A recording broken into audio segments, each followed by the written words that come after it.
Now that you have a better understanding of HTML, it's a great time to practice by building a complete HTML page.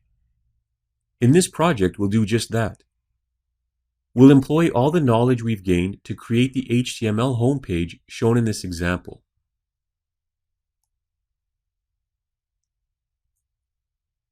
Before we get started on this project, it's important to understand a few things.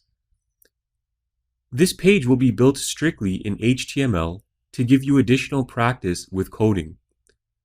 Since we have not yet covered CSS, the style of development we use to build this page will not be the most efficient.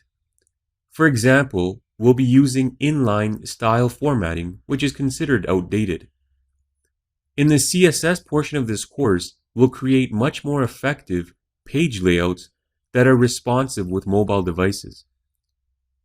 Using only HTML, we're limited in certain respects when it comes to the format and layout of our page.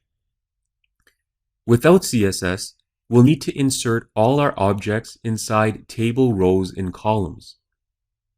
As we've mentioned earlier, using tables as layout containers has become a thing of the past. Though do keep in mind that understanding how to work with tables is still important when working with tabular data.